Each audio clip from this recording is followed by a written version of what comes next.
The night the power got cut off, Megan sat on the cold kitchen floor of her tiny Ohio apartment and watched the last orange line of sunset disappear behind the buildings across the street. The refrigerator had gone silent an hour ago. The air felt too still, too honest. She pressed her forehead against her knees and wondered how everything had fallen apart so quietly. Have you ever had a day where you realized you were one unpaid bill away from losing everything? If you were in her place, would you call someone for help, or would your pride keep you sitting in the dark?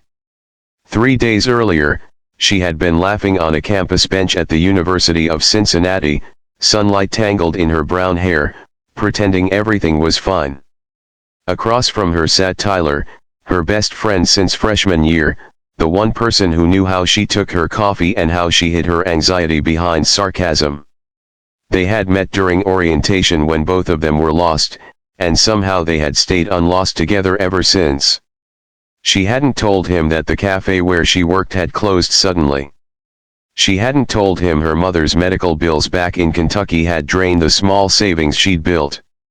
Instead, she had laughed at his terrible impression of their economics professor, the kind of laugh that makes your stomach hurt and your problems fade for a second. That was when he had said it, tossing the words into the air like a paper airplane. Move in with me. He'd grinned, shrugging like it was nothing. My place has a second bedroom. You practically live there anyway. She had rolled her eyes, nudging his shoulder.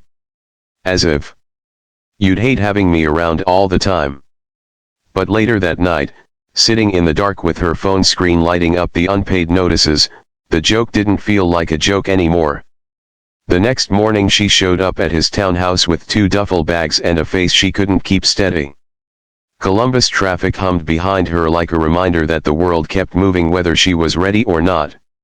Tyler opened the door in sweatpants, confused at first, then silent when he saw her red eyes. Pride is a fragile thing.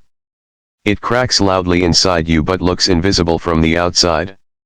She told him everything in one shaky breath. The job. The bills. The eviction notice she hadn't mentioned before. She waited for him to hesitate, to realize the joke had gone too far.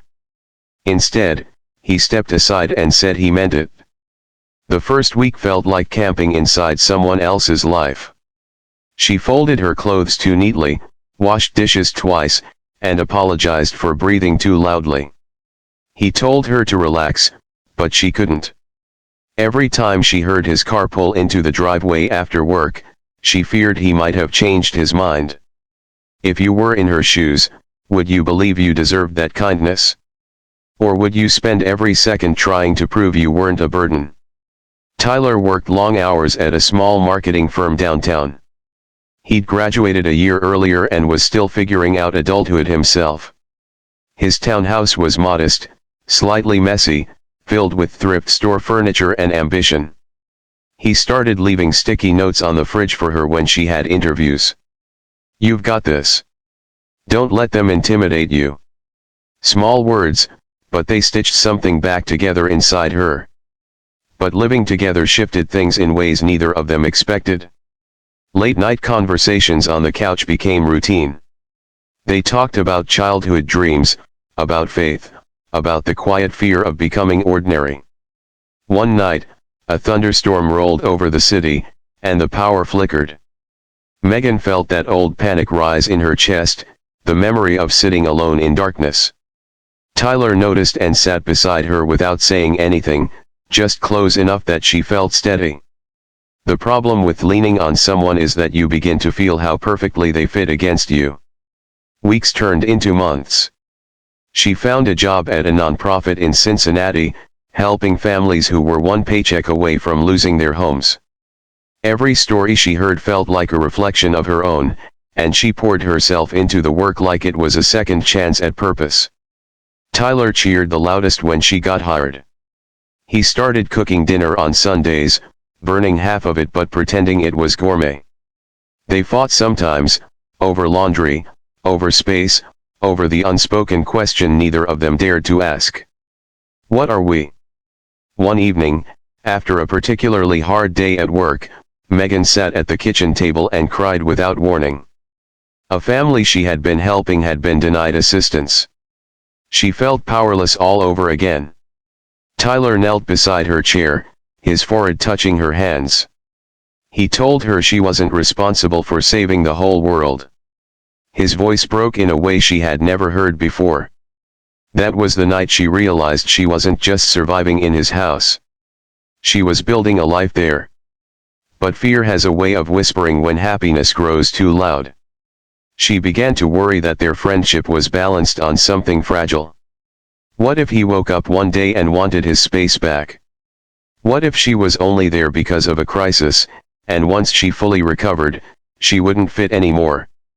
So she started looking for apartments again. Quietly. Secretly. She told herself it was independence, not insecurity. He found out when a brochure slipped from her bag onto the living room floor. The silence that followed felt heavier than the night her own apartment had gone dark. He didn't yell. He didn't accuse. He just looked her in a way that made her chest ache. He told her he had never meant for her to feel temporary. That when he joked about her moving in, he hadn't realized he was half serious already. He admitted that somewhere between shared groceries and shared prayers, he had fallen in love with her. The word love hung between them, terrifying and beautiful. If you were standing there, heart pounding, would you run from the risk? Or would you step toward it? Megan felt every fear she had ever carried rise to the surface. Fear of depending on someone. Fear of being left. Fear of not being enough. But she also felt the memory of that dark apartment, the way his light had reached her before she even asked. She told him she loved him too, not because he had rescued her, but because he had stayed. Because he had seen her at her lowest and never once made her feel small. They didn't rush into anything dramatic. There was no cinematic kiss in the rain. Just two people sitting on a living room floor, hands tangled together, choosing each other in a quiet, steady way. Years passed. The townhouse filled with framed photos, mismatched mugs, and eventually, a tiny crib in the corner of the second bedroom that had once been temporary. Megan never did move out. The joke that had started as a lifeline became the foundation of a marriage built on shared struggle. Sometimes, late at night, when their daughter finally fell asleep and the house was still, Megan would think back to that dark kitchen floor in Ohio. She would remember how close she had been to giving up, how pride had nearly kept her silent. She would look at Tyler, now dozing on the couch with the blanket half falling off, and feel a wave of gratitude so strong it almost hurt. Kindness, she realized, is rarely loud. It shows up in spare bedrooms, in sticky notes, in someone choosing to stay when leaving would be easier. Before this story ends, tell me in the comments, what would you have done if you were Megan that night in the dark? And if this story truly touched your heart, if it reminded you of the power of second chances and quiet love, please like, share, comment, and subscribe so more hearts can find stories like this.